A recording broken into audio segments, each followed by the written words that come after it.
Howdy, everyone. Welcome back to This Week in Guns. This show offers commentary on the latest firearms industry news, information, and buzz. I'm your host, Matt Larosiere, and I'm here with my co-host, Shawn Herrin, and also our special guest joining us from the actual Batcave, Alex, a.k.a. Control Pew. How you guys doing? I'm doing well. When you say special, what do you mean? Like helmet, Yeah. back of the bus, very short bus. I was like, that was rude, but I like it. Well, I mean, look, he's a friend, and he does need special attention, so we're going to make sure that we talk nice and slow, and that we just generally, and Shawn, I think you already took all the peanuts out of the M&Ms, right? Yes. Okay, good. So we're just making sure that he's comfortable. He's not allergic or anything. He just kind of panics. Yeah, they confuse me. I don't when he takes understand them.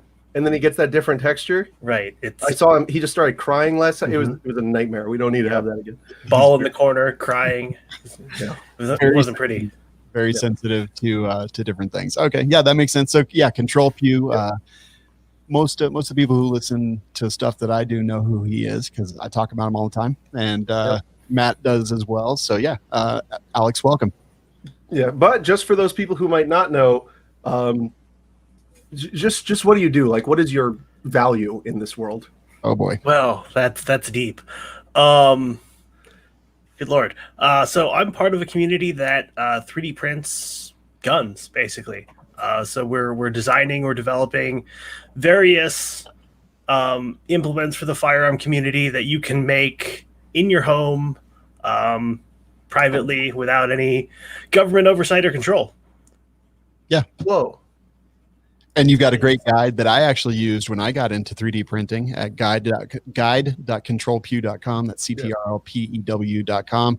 It's what I used, got everything, and I was just holding up to the camera. And if you're an audio podcast listener, you don't get to see this atrocity, but it's a 9mm insert. It's basically like an Endomag type thing for a PMag.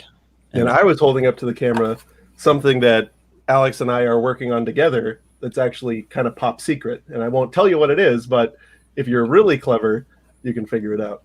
If you're really clever. And it's not very... but it's not that. It's not that. No, right? But it's close. It's close to that. It's close. And yeah, if you're a clever boy and you know where your hole placements are. Yeah, and I was chewing on it, and this green PLA Plus doesn't have the give that the gray and the pink does.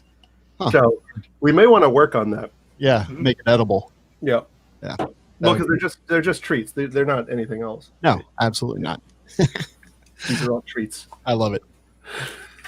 But yeah, no. So I mean, Pew is he's a great guy. He's really big in this scene, and it's really interesting. He started designing these guns, and he's actually like an accountant or something. He's not actually like a useful person. Tell people how you got into CADing and designing guns. Before you do, Alex, he said that was not a useful person, says the attorney. Right, says the attorney. Look, I get it. I too am a bad look. No, so back in the early 2010s, I was getting into the actual world. And I saw the Liberator video from Defense Distributed, and it sort of got my mind rolling. I was already in the 3D printing space with the early 3D printers and playing around with that technology. So I saw that, and I thought, how do you can combine this technology that I'm interested in with the other technology I'm interested in a way that I didn't think was possible before. And so I started looking into it. It took me until about 2018 to actually do something useful and contribute. I sat down one day. The High Point parts kits were on sale for about $30. And I decided, hey, you know what? It's $30. I'll grab one. He decided to go nuke that market is what he decided. Right. I totally nuked that market. I'm the reason that High Point parts kits are now $130. So yeah, sure. Sorry. But what I was getting at is, and this is something that everybody needs to know, he literally taught himself how to CAD by just opening the program and starting clicking on things. Yeah. And start clicking, get calipers, measure stuff, type in numbers, make things that are interesting. But it's it really can be that intuitive once you just have the wherewithal to get into it. In fact, it's so intuitive that he helped me, a lawyer, the most useless class of subhuman animal that exists, design this myself. Right? Dang. We're working on this, and I was the one doing the CAD. This is a new magazine that we're working on. Yeah, for a useless class of subhumans, you've done remarkably well. Thank you. But no, I encourage any of you guys to, if you like have an idea, because I've got tons of firearms ideas in my head, and full disclosure, Pew and I work together. He and I are the men behind MAF, and I send him all these ideas like drawn on paper and Napkins. And napkins and stuff, and then MS Paint. I'm not gonna lie, there was a lot of that. I did, but you were frustrated because I did successfully design a complete trigger mechanism on MS Paint. Yeah, I still hate you for it. Yeah, but so, and then he was like, dude, just start clicking and just do your drawings this way and watch some YouTubes, and it really is possible. And, if I can do it, you can do it. So that's just what I want to tell all the guys out there. You got an idea, it's probably worthless, but try it. Try printing it out, see what happens. I know a ton of We Like Shooting listeners have bought 3D printers. Like I see they post all the time about it, which is awesome. And as far as getting into CAD, like the first thing that I did, I got my 3D printer out, I sat down and opened the program, and I created like 4 squares, and I extruded them up a half an inch, and I printed those, and then I set some chairs that are in the lobby of the office on top of those because my Roomba kept getting stuck under the chair. So the first thing I did was design and print risers to prevent the Roomba from getting stuck. And it was awesome. And I've done a bunch of things since then. For my medical class, like I've printed out these things that hold tubes in the meat when we do wound packing. So it's just basically a cylinder, but it's got barbs on the outside, and it holds it inside the meat when we're doing wound packing so that it doesn't slide out there. It's like amazing. Just got a new Dillon reloading press, and I've already downloaded a couple plans just for things to improve the press right out of the box just by 3D printing them. It's an amazing world. I love it. It is the future is now, and if you're listening out there, you don't have an excuse. Go to the guide.controlpew.com. He's got all the links to all the stuff you need, and you can get in it. You can get into this whole game for like $250. Yeah. You really don't have an excuse anymore. It is the future, and this I hope. It is my sincere hope and wish that within 5 years, the 3D printer will be viewed as just a like normal household appliance. It'll be like a toaster where it's odd if you don't see one. Yeah, that would be nice. It's Star Trek. It's just a little slower. The little window where you can just say what you want. It'll it, and then the thing pops up. There's just a 3D printer back there that's a little faster than what we have today. Yeah, with some spaghetti. Yeah. And they're not even, and it used to be, if you had experience with older 3D printers, they're noisy and so annoying. Like I had one of the early inexpensive ones, and my dog like wouldn't be in the same room as it because it was so awful. Like my dog would leave and go somewhere else. But now, I mean, these ones you get, the Ender 3 Pro Edition has silent stepper drivers, and you just sit there and you hear the fan. It's like, it's nothing. Yeah, it's good stuff. I've the first upgrade that a lot of people do is replacing the control board on the basic Ender 3 just to get it quiet. Yeah. It makes a world difference. It's lovely. But all right, anyway, so yeah, that's enough of your advertisement. Right. He'll Enough cut about us me. check. Yeah, you'll cut us. Cut me the check for that later on. Right. Okay. Let's get into the news. So yeah, we missed you last week. Sorry about that. It's because both Shawn and I are really bad at communicating. Yes. And kind of assumed the other was taking the week off while we were both working on it, and then just assumed the other person wasn't. So yeah, that was stupid. So we're gonna have an extra long episode for y'all for like I guess a New Year's special. Your New Year's special, I'm gonna give you back what I owe you. So not many people get to experience that. I'm ready and amazed and impressed, and you're so what's the word I'm looking for? You're philanthropic. Yeah. Well, we are, because I sent the last email. But anyway. And I blatantly ignored it like I ignore all my emails. Yeah. I was supposed to text you, but I just can't. Right. I'm that weird like millennial cutoff that is scared of texting. That's my favorite thing. I'm like, never ever message me on Facebook because I'm never on Facebook and I don't have it on my phone. Yeah. On Facebook every time. Oh, I force people to use Messenger. And I hate you for it. Yeah, Shawn opened his Facebook window earlier. We were looking at stuff, and of course, what's the only thing in the right corner is me like messaging.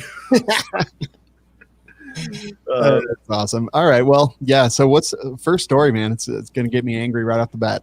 Well, I mean, this one's something we shouldn't get too angry about it, but but the blood pressure is going to come up. I'm sure you guys are ready for us to talk about this. You heard about it. ATF withdrawing that document on pistol braces. All right, and so I'm sure if you noticed, that document is still up there, and I'm calling it a document because of some interesting things. It's not a regulation. It was submitted as if it was a regulation, but it's not. It's kind of it's a guidance document, is what they were calling it, which is not a thing they're allowed to do, and so that's kind of I'm giving away the ending here, but. So yeah, sudden turn of events, ATF announced that it would be pulling that proposed document upon further consultation with the Department of Justice and the Office of the Deputy Attorney General. This comes right after a few stories were posted about how industry members were pressing their representatives really hard to do something to scuttle this proposed document. And so a lot of people in our world are talking about this like it's some great big victory. If you ask me, this is a big nothing burger. All ATF wanted to do with that is put everyone on notice and say, hey, everybody, this is what we're thinking. It wasn't a promulgated regulation. Like there wasn't anything to really do about it. And so now the fact that they are pulling it out of the register, probably because the Office of the AG are like, you stupid idiots. You don't have the power to do this at all. Right? It's not within their realm of powers to just randomly give us advice, right? Like there's no ATF, dating hotline, right? So this is like the same kind of thing. Interesting. Yeah, I saw people getting so excited about this, and I was like, man, this is not the excitement thing. Like this is not a great, like I don't think it's a bad thing by any means, but I don't think it's a win by any stretch of the imagination. Alex, Yeah. what do you think? I don't know. My initial response, and I got asked about this, I think on a live stream right after it happened. It's not a win. It's not a loss. It's just this lukewarm meh. And because it's lukewarm, I will spew it out of my mouth. It's nothing and disgusting and bleh. So it's not a win. It's not a loss. It's not anything that anyone can do anything about. It's just positioning and posturing by, I guess, not politicians. It's a nice mouthful of like paint thinner. Yeah.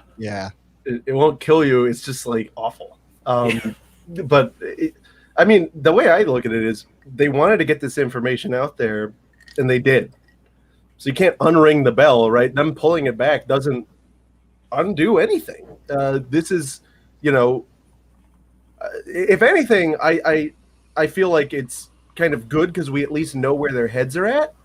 And, if in the future they start making these brace determinations in like a completely different way, we can kind of be like, well, but these were your, the things that you were ready to hang your hat on, right? How is it so, how could you go so different? I don't know. Like that might be me trying to find a silver lining, but are we already doing that though? Didn't they say to what is it, SB Tactical, that the rubber flaps with the Velcro strap is existing technology. So anything that follows that same chain is still they didn't have to submit for reapproval, and then that came up again. So here's the thing: is that a thing or is that fun lore? They weren't allowed to do that. They actually clarified this later on.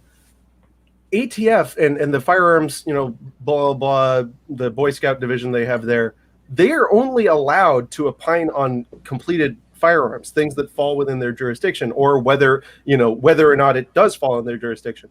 They don't get to opine on a unregulated firearm accessory. So, like, they can't tell you the brace itself. They can't give you anything that's legally significant because it all relates to how it's configured with a completed firearm. So they told SB Tactical, they were like, hey, we're not doing that anymore. Like, we were wrong. We can only opine on completed guns, which is true.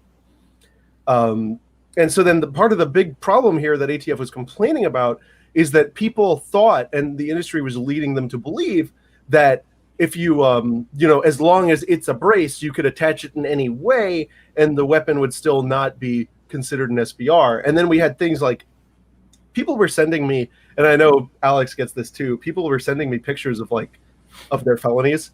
And it's like, hey, I did this, this firearm, and they took a shotgun stock and shaved an inch off of it and then screwed a J hook onto it. And I was like, oh my God, what are you doing?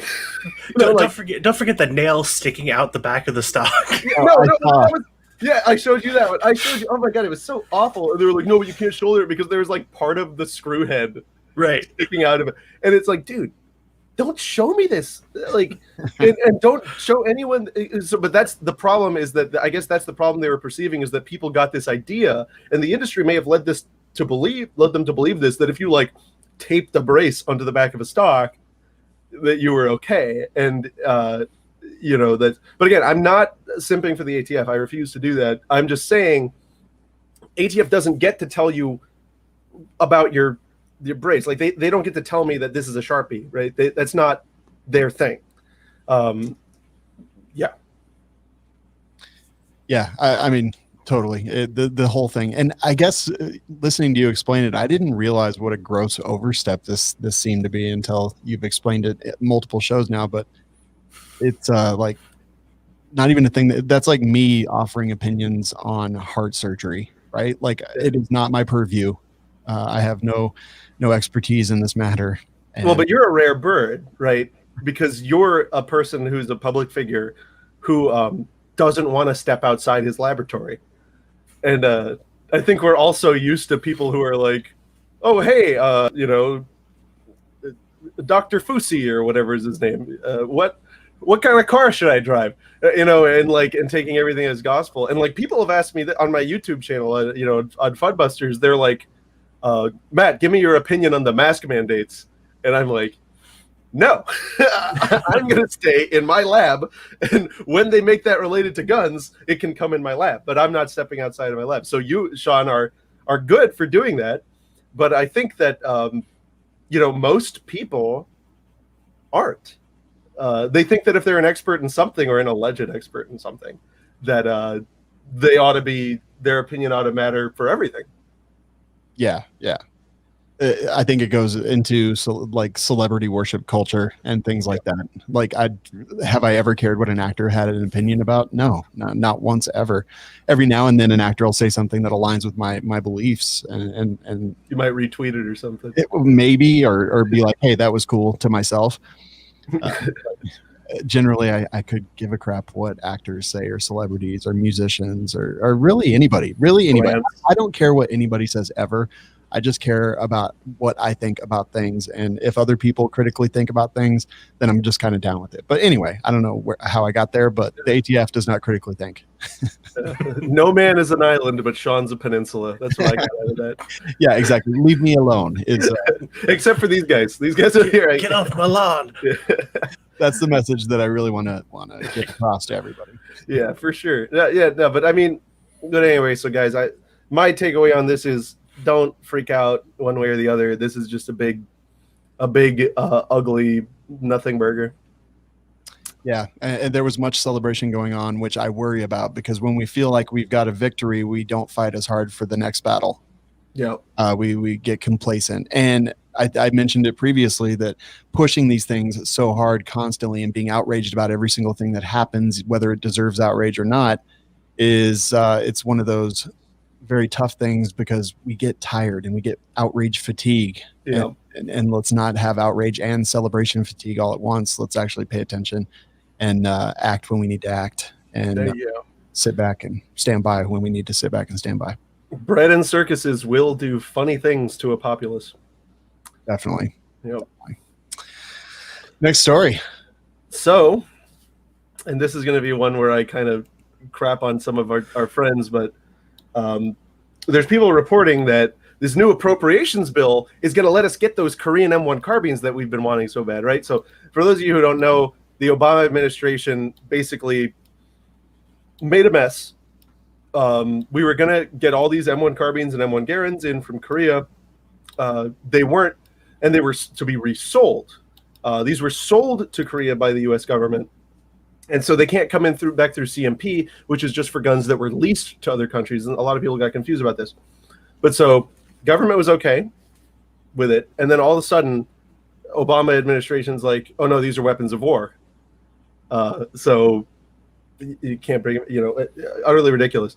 But so we've got this new appropriations bill, which includes language saying that no funds shall be used to pay any salary, blah, blah, blah, to deny the importation of any U.S. origin curio relic firearms. And so some people are thinking that this means, this is going to be a big change. The problem is these people haven't looked at the approps bills that have existed since 2005, where the same language has been there for a long time. Really? Yep. The reason the M1 carbines are a problem is because of that executive order done by the Obama administration that basically put a bunch of like weird loop-de-loops in getting previous U.S. sold firearms. As I understand, I mean, my memory is a little hazy on this, but basically we've had that language in the approps bill for a long time. And it hasn't, it hasn't been helpful. Why would you say that is? Just because no one wants to take it on, or?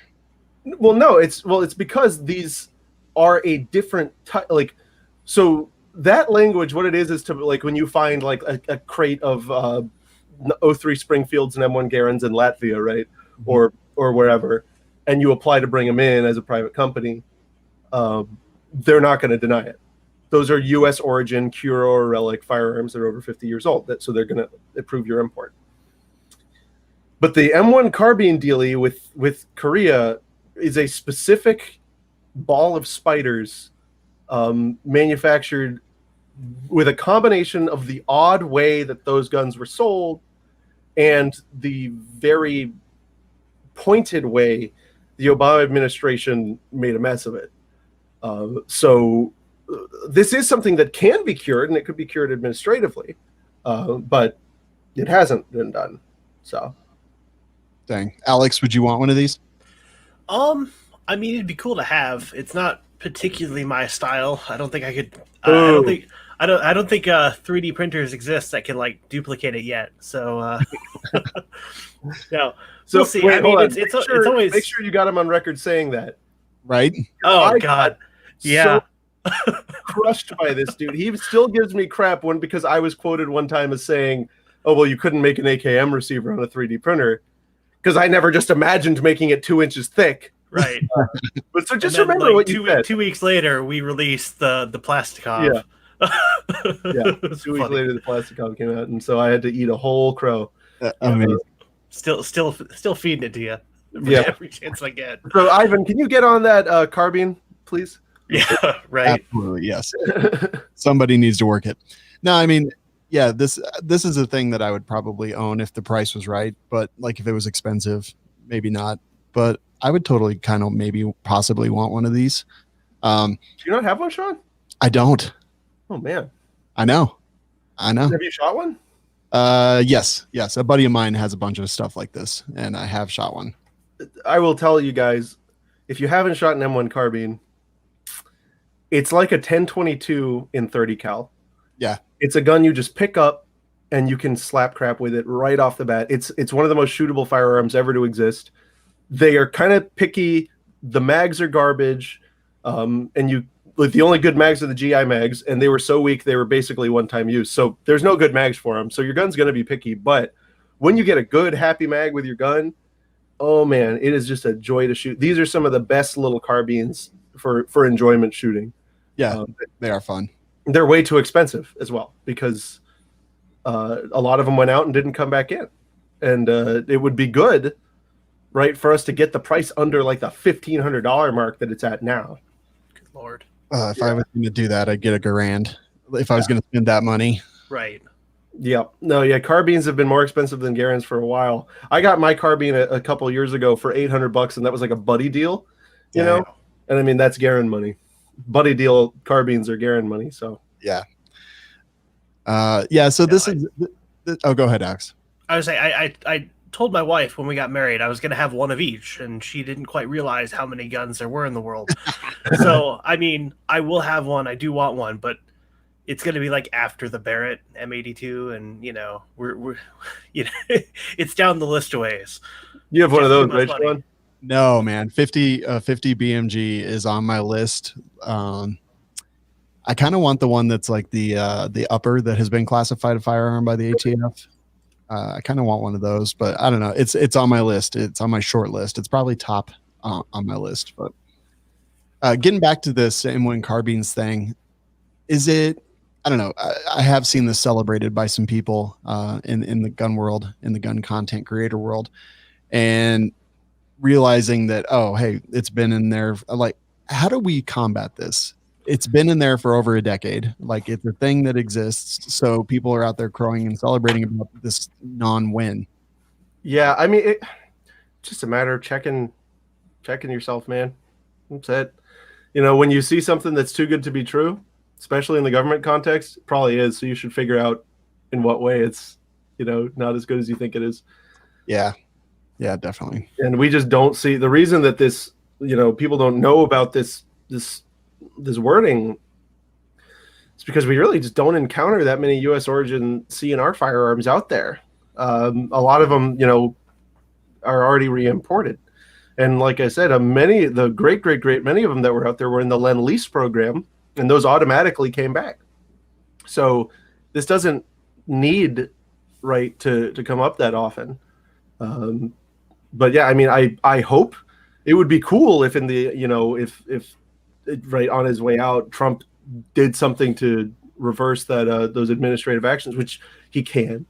He could also, there's a lot of things that the administration could do to reduce the, to fix a lot of problems we have on the importation side. But I just haven't seen it. Yeah. This is a thing that the NRA could champion, and win over a huge portion of the gun world, like focusing on things like this, that you need somebody with a big voice to speak to power. Right. This is a place that they could easily win, but of course not, because they're more focused on Nerf guns because some stupid fat mall Santa Claus didn't give a kid. Yeah. That's what they're focused on. Say you're sorry, Santa. Instead, they could, they have the ear of, at the very minimum, Trump Jr. And well, then meanwhile, we've got all these beautiful AKs sitting out there all over the world, that there are these stupid administratively created hurdles to getting. Like, have you seen the price of AKs now? Yeah. I remember when you could buy an AK for the same price as some stuff at 7-Eleven. Yeah. Well, and there are guys in Kyrgyzstan and other places, all over the place that want desperately, and other countries that are not as sanctioned, right, or problematic to trade from, but that want desperately to just shovel us these parts kits for free. And why? I mean, I guess, is it because the big organizations I don't know, right? I don't know how interested they are in U.S. manufacturing, blah, blah, blah, blah. But the fact is, imported firearms, there's a reason, this country was founded and liberated on imported firearms. It was on guns that were smuggled in from France, Spain, and the Dutch. I don't know why we should stop embracing that. I think that if anybody out there, who cares if they got bad gun laws? Send them over. Give me everything. Give me all of them. What's that meme? Reject modernity, embrace tradition. Yeah, embrace tradition. Yeah, get some European small arms. Yeah. Yeah. So if anyone from the NRA is listening, these are wins that you guys could accomplish, and they would have a huge impact on public perception of your nonsense and quality of life. Yeah. These would be remarkably easy things, from my understanding, which isn't a lawyer, but the execution of fixing this stuff would be pretty easy to do. It's a stroke of a pen. Right. It's literally Trump could say, the paper. Yeah, hey, Bush Sr. was wrong. It's everything is a sporting purpose. And then that could be that. But nope, that's not what we get. We get to fight with ATF over whether or not it's too short but also too long to be a pistol, but too long but too short to be a rifle, right? It's That gun is too short to be that long. Yeah, that's a hint to something we got coming out. I love it. Yeah. I'll just tell them. We just finalized it. We got a magic ATF ball coming out. It's a magic 8-ball. Yeah. And you shake it, and it'll, it's a little better than a determination letter, I think. That is just as reliable. just as reliable and consistent. Yeah. I want to be the first customer. All right, you're done. Done. We'll send you one. I can't wait. Yeah. Yeah. Then we did a custom logo, Burrow von Alcohol, Tabak und Boom Boom. We had to make a legally distinct ATF logo. But yeah, no, so it's ridiculous. I think a lot of people avoid talking about the import side because they don't want to deal with the optics, right? It's like, no, you're against US businesses. Because yeah, absolutely. Don't get me wrong. If we fix this import stuff, all these US companies that are producing sub-trash garbage AKs for $1,200, yeah, you're screwed. And I'm okay with that. Yeah. I'm fully okay with that. The market has corrected. Yeah. And it needs to. The only reason that they're putting out garbage for over $1,000 right now is because there's no competition. Yeah, what else are you gonna do? Yeah, call up Arsenal. Arsenal's been calling Bulgaria for a long time. They can't get anything. So, yeah, it's Anyway, but is that all we got for this? Anything else? No, I'm good on that one. But so I hope we can get them carbines at some point. But I don't think it's going to come from this language that's been in the Approach bill for this long. Yeah, agreed. All right. So now in the Gunshine State, my home country, we got a battle heating up in the age ban. So I don't know if you guys remember, but after Parkland, my state passed its first rack of gun laws in decades. The laws, of course, were Republican originated and passed. And one of these was banning adults aged 18 to 20 from purchasing firearms. Now, the NRA launched a lawsuit, and that suit has been going on since 2018. Presently, the fight is over the expert states trying to use. Basically, this is what we were talking about earlier, like escaping the lab.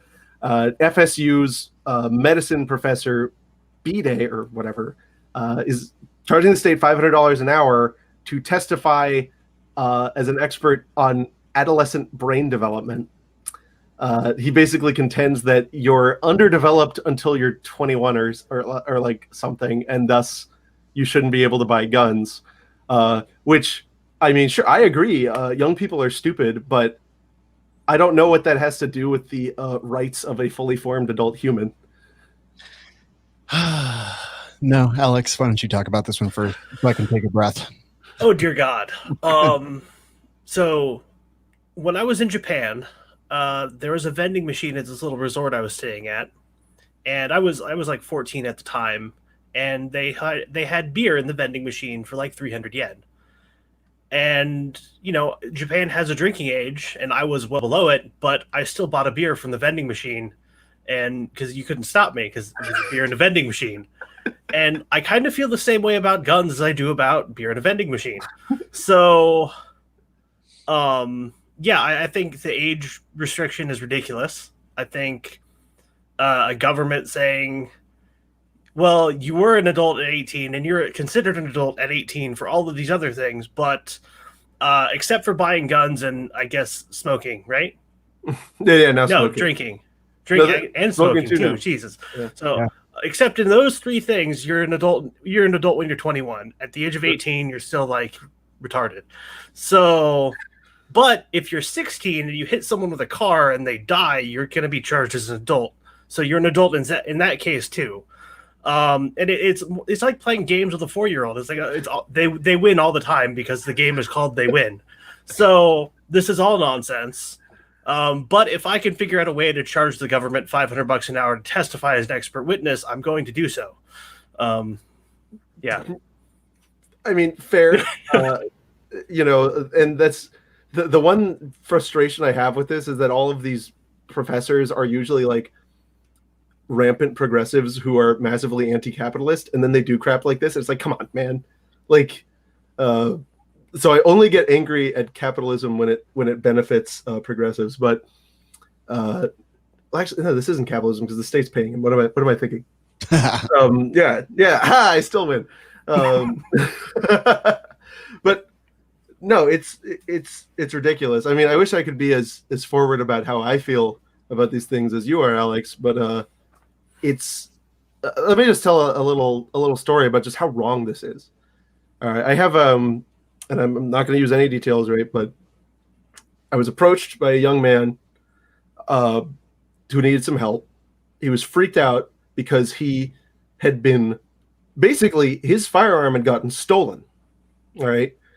He was under 21. He was afraid to call the cops to say that his gun got stolen because he was worried that they'd like focus on him for having possession of the gun under 21. I mean, it's not illegal to have possession of it under 21 in Florida, but imagine that being an adult human, and you are victimized, robbed, your gun stolen, and then you don't even feel like you can call the cops. That's the kind of crap that this sets up. This kind of treatment sets up. Wow. Yeah, and so go on. No, that is remarkable, and it's so stupid to have that fear.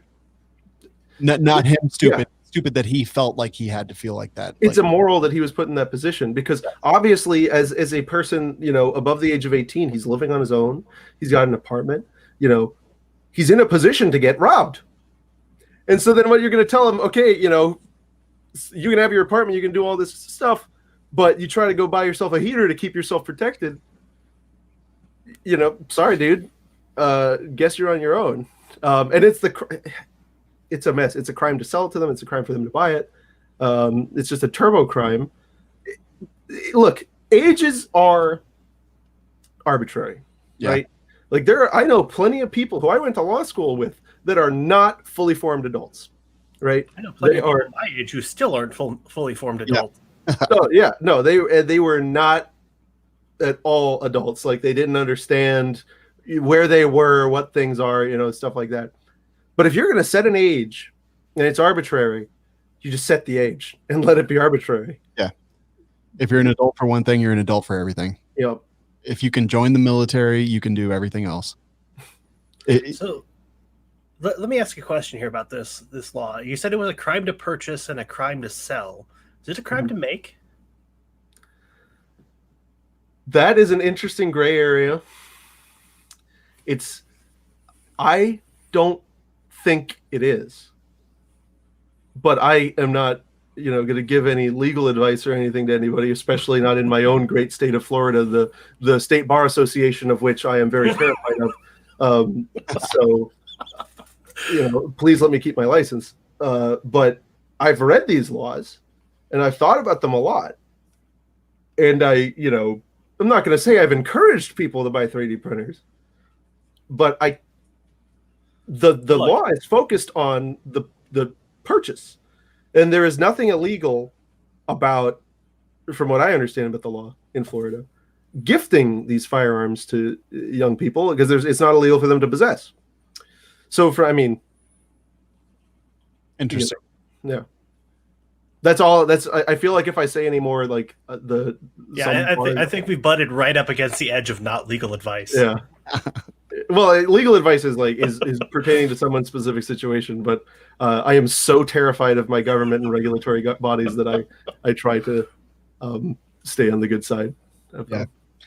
I do notice in this article what I think is a cancer in the NRA, Marion Hammer, Florida lobbyist for the NRA. I think she's junk, and she's putting out a couple of alerts to supporters using the same hateful rhetoric that I would expect from her. And this is the person. Like, she's done a lot of good. I think I killed Alex. Yeah. Sorry, did you hear that? She's done some good, but I think she's just like, I every time I even see her, it just makes me mad.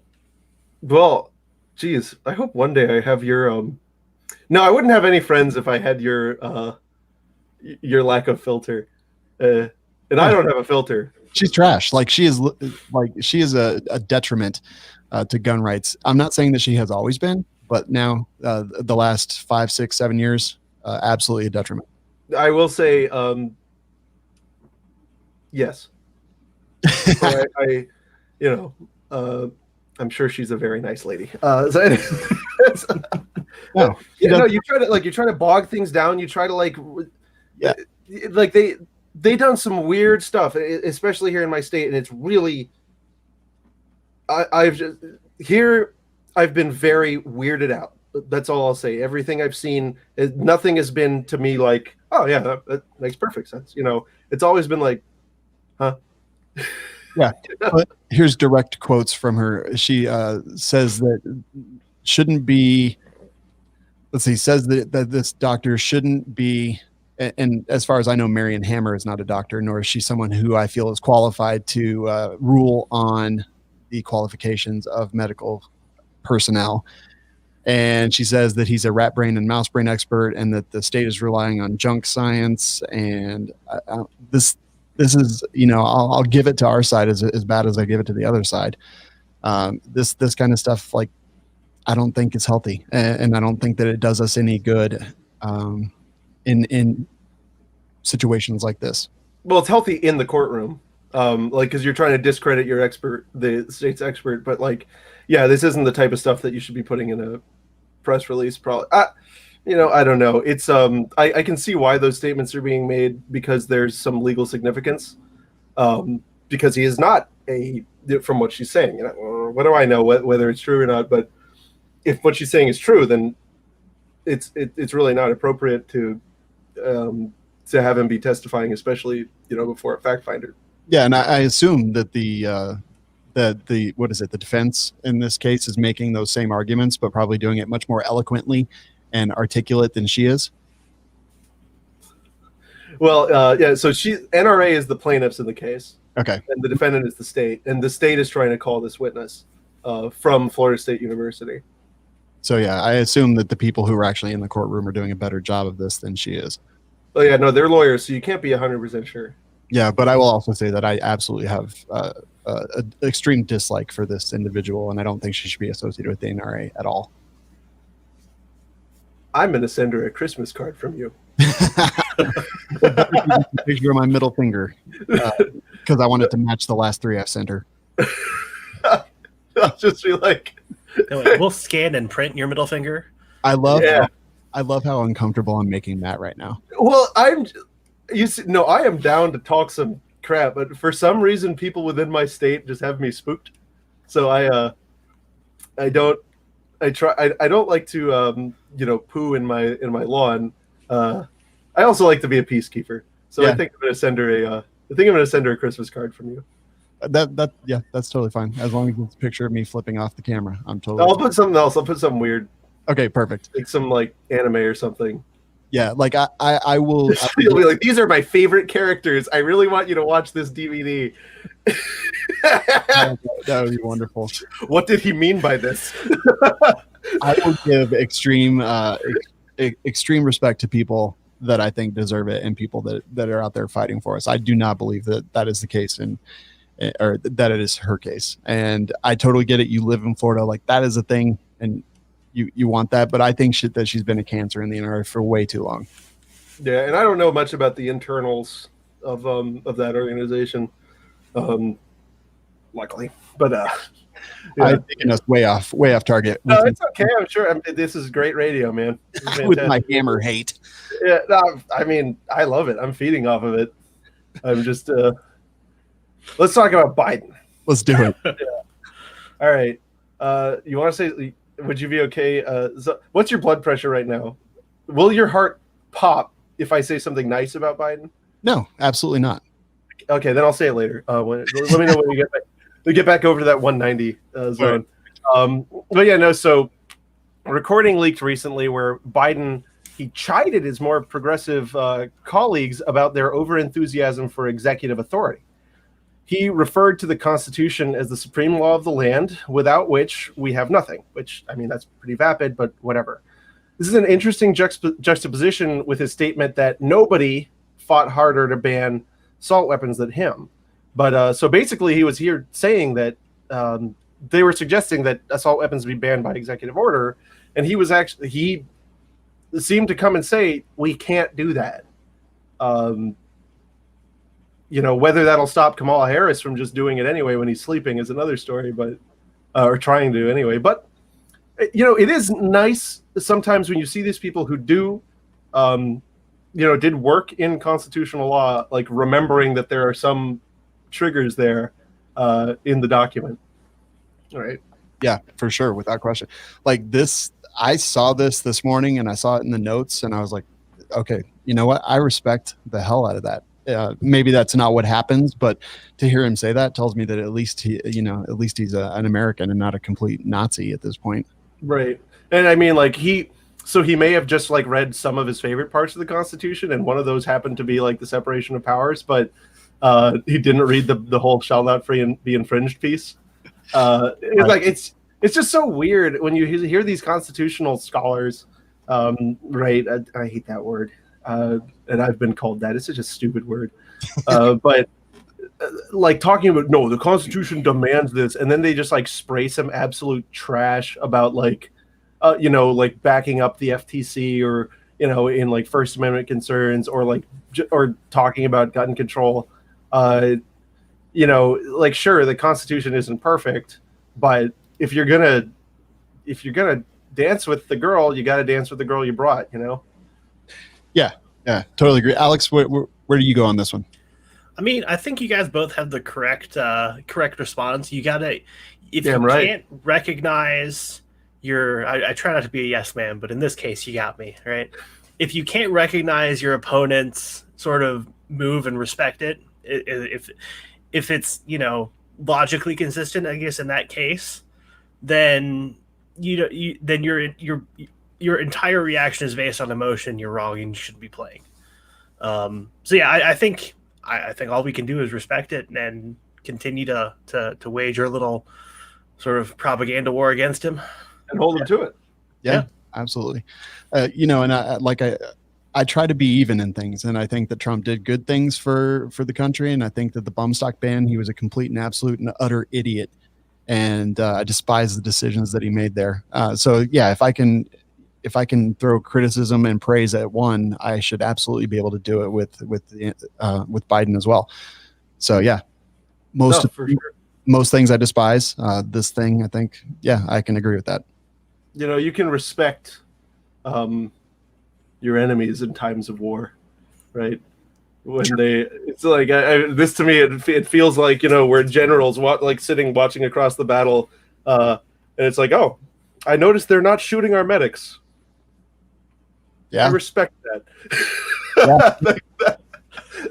The Revolutionary War, like the way that they did battle was very interesting. They would take breaks if the other side requested it. Was it George Washington that was having his men shoot generals on the other side, and they requested that he stop?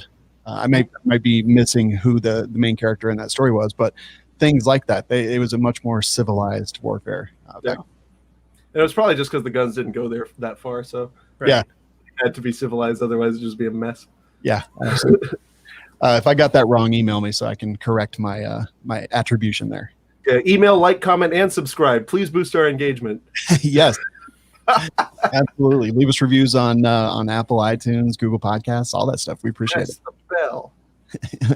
You got it. You got there before I did. Listen, human. Subscribe. Yeah. Hopefully this ends up, hopefully if that's the case and he's interested in the Constitution, it goes like that and we don't end up with an invocation of the 25th at some point.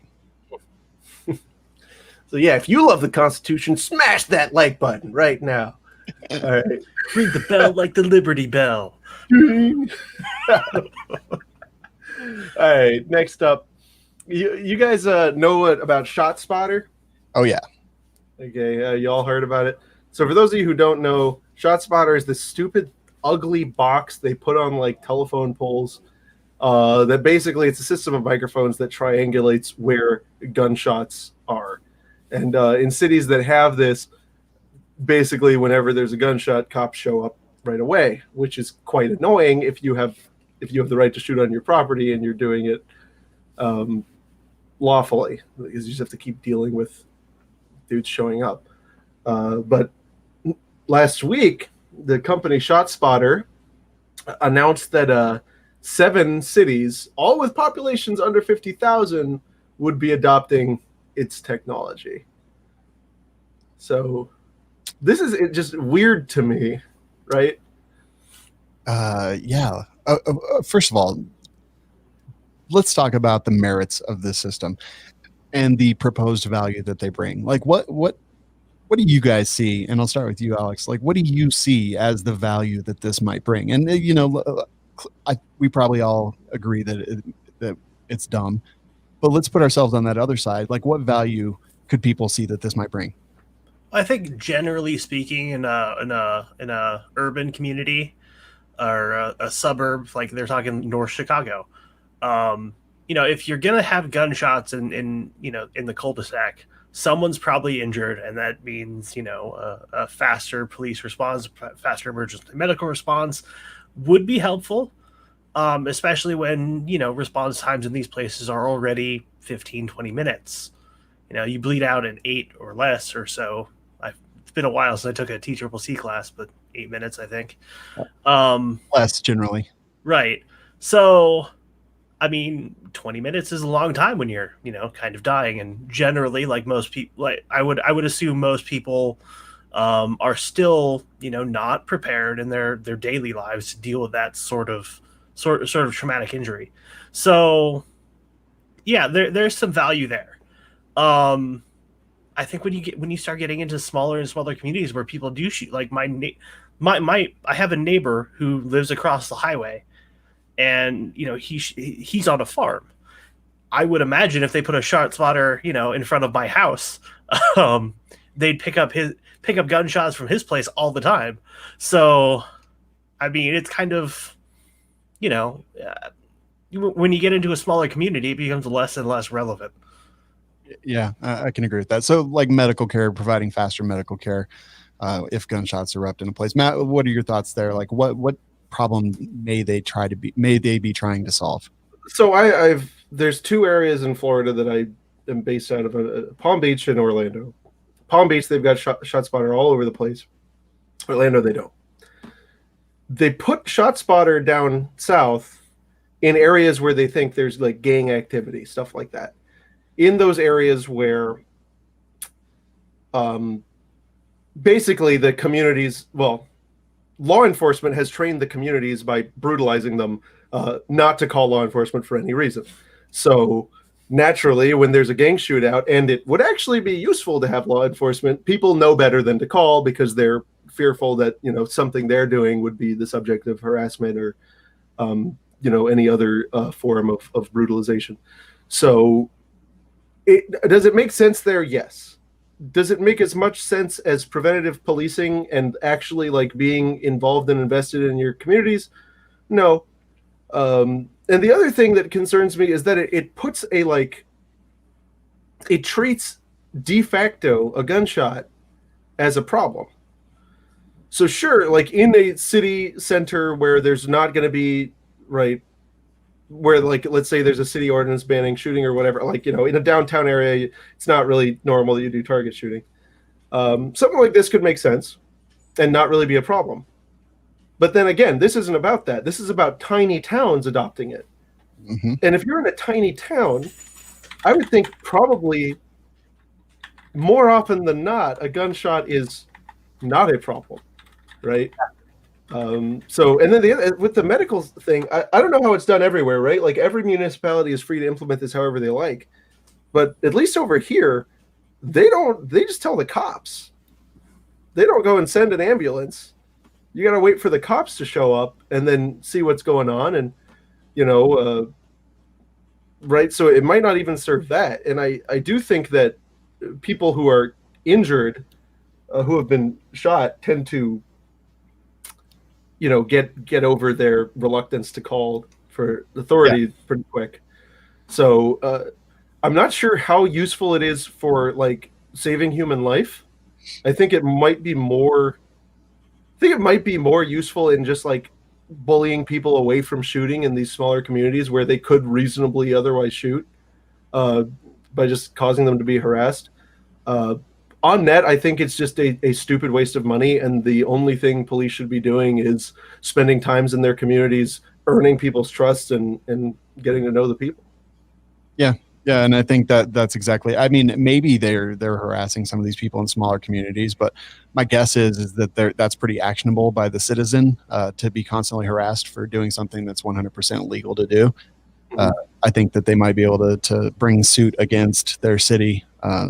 Maybe I'm wrong, but I think that It would be really hard.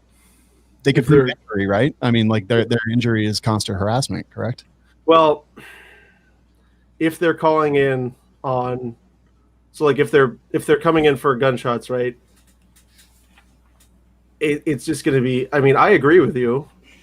I mean, you might have a trespass problem after a certain period of time if they keep coming on, but I don't know. I just generally think that all the benefits come out in the wash with the problems, and the money is just better invested in community policing. Yeah, and I mean, like Alex said, like the sound of a gunshot is not a crime, and by making it that, they're setting a dangerous precedent, in my opinion. But a lot of times they're putting these in much more urban environments, and we'll say like ghettos, things like that, where people don't talk to the police, they don't provide valuable witness statements if they don't slam the door in their faces. So they just show up and there was a gunshot, and then nobody ever says anything because nobody was willing to go on record or be looked at like a rat or a snitch or anything like that. So really, it's just bringing police in, guns drawn, lights on, to a community that they're already having trouble dealing with. Exactly like you said, Matt. And this is just more of the same. Like the real answer would be something like England has, where they have cameras everywhere and they've got Big Brother constantly watching over you. But guess what? Screw that.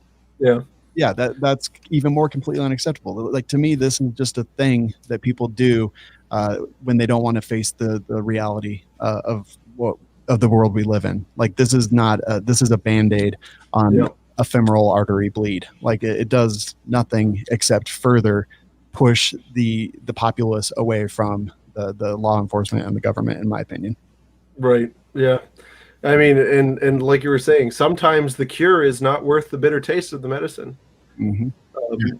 Like I guess I can't super object to ShotSpotter in those limited instances, right, where you do have those problems, you have to do something about it, like, in a highly dense area. But I certainly object to it as a preventative measure, as something in a small town. I find it inappropriate, and also just like creating interactions with law enforcement, like you're saying. Are these guys gonna, like, if you're training them to think gunshot equals crime, we're sending you into the hot zone, right? They're gonna show up blood pumping, right, freaked out and ready to shoot somebody. Whereas when it's, some dudes are shooting cans in their small town and having a good time, you still got three dudes sitting there with carbines, right? It's not exactly a wonderful thing to introduce them to officer anxiety, I my guess is that, so does a gunshot equal probable cause? Because they show up in a neighborhood where a ShotSpotter spotted a gunshot. And does that then give them probable cause? Like, there's no witnesses, there's no witness statements when they get there. Like, somebody shoots a gun, drives away. So then what? There's nothing actionable there. They just show up. Like, I heard a loud noise. Is everything all right? And no one talks to them. Like, I would be very surprised to hear, and if someone knows of some success stories with this where crimes have been stopped or crimes have been solved because of this system, I would be very curious to hear it, because they show up and then what? Like, anybody who's driving by, that's their probable cause to harass them and do interviews and things like that. Yeah, and I mean, a lot of time they just ignore probable cause requirement and invent it after the fact, right? Which is not a cure. It's not a solution. It's very interesting, and I don't think, like, as for your question, is a gunshot probable cause? It could be in some areas, right? Like, it could be probable cause to enter in a area where gunshots don't happen, right? But like, you're standing out front of a building, you hear a gunshot in a stream, well, that, but, so I had the cops called on me. I told you when I was shooting in Orlando on my, land over there, and they asked permission to come in, right? So they definitely didn't view it as that over there, right? Because that was everybody shoots over there. So it's like, oh, we got a noise complaint. Could we just make sure everything's safe? You know? And yeah, they were ecstatic that I just wasn't shooting into the air. So that was like okay. Can ShotSpotter detect if something is if there is a gunshot inside of a building, like an enclosed building? I don't know, but I know that it either the readout, like I know somebody who's on one of the tactical teams or whatever. I don't actually listen to them when they tell me what their ranks are. It doesn't matter to me. But he was showing me the system on his phone, and it gives you, it's like a map, and it goes boop, and it puts a little thing, and it will either say like gunshot with like the probability, and like it goes like low probability, lower probabilities will say things like car backfire or fireworks.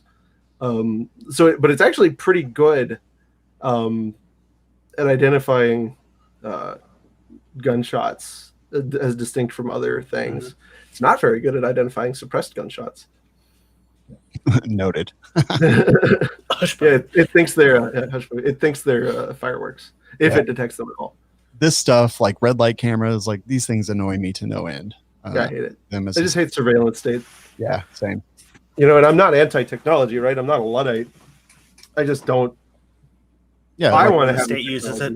Yeah, no, it's mine. Right. Y'all need to stay on DSL and have your little dot matrix printers.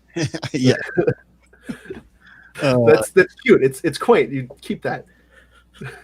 No smartphones. So 7 more cities, most of them in Illinois, it seems, which yeah, of course. They got bigger problems than this, but okay. Yeah. Get rid of your FOID cards and then we'll start taking down the shot spotters. Exactly. Oh, man. Yeah, but sorry guys over there. Yell at your local representatives. So all right, now we got another blood pressure raiser. Here we go. You guys like buybacks? Sure. When something was actually owned by the people that are trying to buy it back, like I don't know, like cookies or something. You want to buy back these cookies? Yeah, double the cost. That's capital. Shut up. Well, go on, Pew. I say I love buybacks because I've got a box of failed prints, and I'm just waiting for some well-meaning politician to start handing out $100 gift cards to, Walmart or something. I too have a box of failed prints. I also do, but it's a bin, and it's only got one low point in it right now. And it wasn't even failed. It printed fine. When I was cutting the supports off, I accidentally cut the front out of the trigger guard. Well, hell, man, if I can get you $100 $100 gift card. Yeah. Right? Yeah. No, well, not down with them. Well, in New York, after the Christmas season, there was a toy gun buyback. So this is its 5th year. It's an event paid for by New York socialite Gene Shafferoff, whatever. It saw Hempstead children trading in their water pistols and plastic revolvers for other holiday gifts. The exchange program is meant to teach youths that toy guns can be mistaken for real ones. About 100 toy guns were swapped for other less provocative alternatives during the Long Island Toy Gun Exchange program at the village's Brearley Park. A New York Times profile noted that this socialite's actions have caused some to question whether her primary motive is philanthropy or publicity. Well, when I go to her website, the tagline says Jean Shafferoff, or whatever her name is, philanthropist and influencer. So I immediately say that anybody that considers themselves an influencer is interested in nothing more than popularity and having power over people. And basically, they're just used car salesmen. Nothing wrong with used car salesmen, but they're trying to do a hard sell on whatever it is that they're talking about. Like, what is a socialite? I cannot think of anything more profoundly idiotic in my entire life. Like, do they provide value, or like, I don't know. Alex. You know what I think of? The first thing I think when I hear the word socialite is I go, oh yeah, we don't have a word for third generation trust fund asset. Exactly. Yeah. I was like, oh, okay, cool. You're rich with no skill. No skill, experience, logical reasoning to deal with the regular world. Yeah. The polite term is ability to independently balance a wealthy. paycheck. Yeah. Yeah, the polite term is independently wealthy, but we do need a word for that that's like more derogatory. Oh my God, I didn't go and look her up, man. Why are you going? Look at that. Right. Yeah, That's as plastic as government cheese, man. Yes, she is one of the first ladies of philanthropy by Gotham magazine. She wrote a book, Successful Philanthropy: How to Make a Life by What You Give. You know what? None of else's money. Yeah. You know what? None of the most influential people I've ever met in my life have told me. What's that? That they were influencers. Oh yeah, no. If you call yourself an influencer, I instantly think you're an idiot.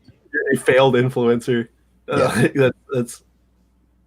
Yeah. Oh my God. Influence. What is that term when you have to tell people how awesome you are, so that they think you're awesome, but you're usually not that? What's that? Disabled. A humble bragger.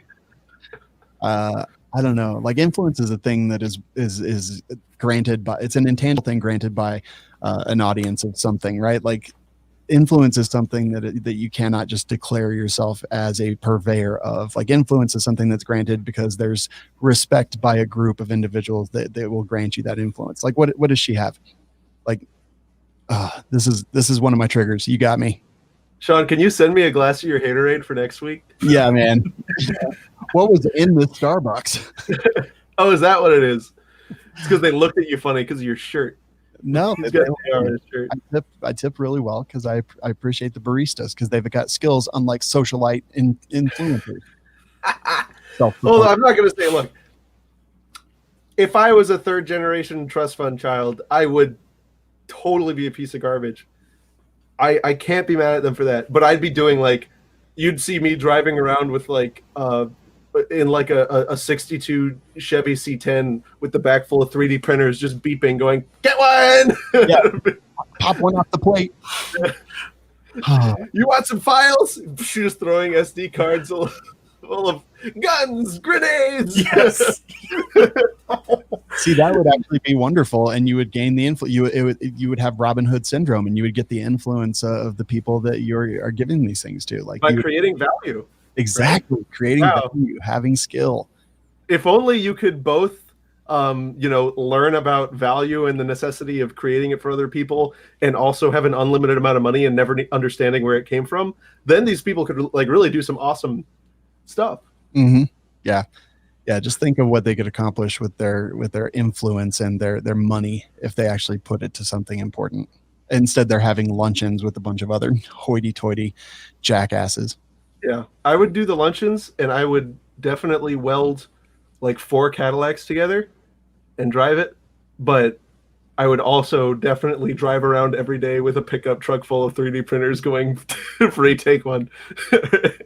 So Alex, she says less provocative. No background check on the truck for the 3D printers. No background check. Free. Oh, man. What were you saying, Alex? No, she says less provocative alternatives. Is there like is he just giving out other toys, or is she giving out like money? I said that. Money would be great, but yeah, no, she didn't say less provocative alternatives. That's me being a bit catty. Oh, yeah. It's a toy exchange program, though, so they give them a Bratz doll now with real penises. Right? Oh no! Have you been playing Cyberpunk, Shawn? No, but I saw that. My buddy plays it, and he's sent us a bunch of videos. Unfortunately, my girlfriend got really mad when I would use the character creator. You can't do that. I was like, I can. It's the future. This is Cyberpunk. Alex, do you support these toy gun buybacks? Do you think it's valuable? Do you think it's actually providing any good? I mean, the kids are getting a toy, so maybe they didn't want to. Maybe they didn't want a Super Soaker. Maybe they wanted a different Super Soaker. Maybe they have 5 and didn't want a 5th or a 6th one. Trade it in for a Bratz doll or a My Little Pony, whatever playset. I don't know. I mean, if the kids are saying, "Yeah, I want a different toy," fine. I don't care. It's not my money. If their parents are saying you need to trade in the Super Soaker that your dead Aunt Betty gave you for I don't know, Cabbage Patch Kids, then that's a whole other problem. But I bet you right, it's 70-30. 70%, you got to do this, and 30%, I hate it. But I mean, if you really wanted to use your money and do something about, kids and teaching kids the difference between, the difference or how police can confuse fake toy guns with real guns or something like that in the article. Yeah. Your money would be better spent sponsoring your local police department to go into the school and saying, this is a real gun, this is a toy gun. Don't point guns at other people unless you're very clearly playing, or having a super soaker fight in the yard or something dumb like that. But money would be better spent doing that than doing this. This is just pandering for likes and views and subscribes. And it worked, right? We talked about it. Yeah, we could talk about it. But I mean, honestly, you want to do some good? Bring in Derek from Kids Safe Foundation. Have him do a class or a seminar or whatever it is for a bunch of kids. And instead of having a toy, where they trade in a gun for another toy, like let the kids have their stupid toys and give kids who didn't get any toys and have them sit through like a gun safety seminar with Kids Safe Foundation or something like that. Give and educate instead of trying to indoctrinate your stupid garbage. Because it was intentional, right? It was like you're programming these kids, and I'm sure the process was somewhat traumatic, where they're like, okay, we're going to take this away and it's dangerous, okay, because you could die. Guns are bad. The police could shoot you with their plastic gun. And so I'm sure it was awful, and so I'm sure these kids are now freaked out about toy guns. And so that's gonna, permanent. Kids are easy to mold with stuff like this. But I think we're giving her a little too much credit. I think this is just a dumb a-hole with money who wanted to make the news. Yeah, she did it, and we gave her attention. She got 3 attentions today from us. Congratulations, lady. Get sick. Yep, you're right. And I don't know. Yeah. It is my sincere hope that you get very, very sick. Well, she lives in New York, where they have attacked squirrels and rats are eating pigeons, so I think we're probably on the way. Oh man, that's good. All right, let's get this lady out of our mouths. Let's talk about something cool. All right, last subject for today. Can you pull up the picture of this? I'm doing it right now. P50. Hand it over. Boom. Give me it. Yeah, give me this right now because I love it. Hand it over. So lots of stuff went crazy when this photo surfaced. It appears to be a Kel-tec advert about a P50, which looks to be some kind of Kellgren cocaine nightmare that takes a P90 magazine. It's not clear what it's all about, but it's clear to me that I need it now. Yeah. And look at that. So it's an upside down P90 magazine, so you can see that the receiver hinges at the front. So it would be you flip forward the receiver, put the magazine down, and slap it on top, which would actually be a little bit easier than reloading a P90, in my opinion. Mm-hmm. Yeah, I saw this. I've talked about it a couple times. I would want this. This is one of the first Kel-tecs that I've been like, dude, what? I need that. Hand it over. Right. I don't care. I don't care how much this costs. I need it, and it needs to be gold plated. Yeah. The whole thing gold plated. I don't even care. Just take the money. I love this. The facility in Orlando is not that far from Kel-tec, and one of my career goals is to gold plate one of our creations and have Mr. Kellgren sign it and just put it up as a sacred relic of the organization. And we'll build a shrine for it. Yeah, and for little candles. That would be amazing. But that thing is just choice. It doesn't look, like a good gun, or ergonomic or able to be used by a human hand, but I still need it. Yeah, right. This is my new concealed carry gun, except I'm going to open carry it every day in a holster with lights on it and lasers. And you're just going to get a chest holster for it. Yeah, crossbody right there. No, this would be I don't even care. Like it's the coolest thing I've seen today, and I've seen a lot of cool stuff today. So you know what I'm going to do with mine? I'm going to take a little lithium battery, put it in my back pocket, and hook it up to a magnet, and have a button, and just put this on my thigh, magnet through my pants. Yes. And it's just going to be hovering there because it's the future. And I'll press a button and pull it off. I have to point out, though, that Kel-tec are not notoriously made from a lot of steel. We'll make this is direct blowback. There's got to be some steel in there. Like, there's got to be. But you are right. It's fine. I'll just put a steel in there. Right. Steel. Just put, mount them in these little heat dissipation holes on the sides.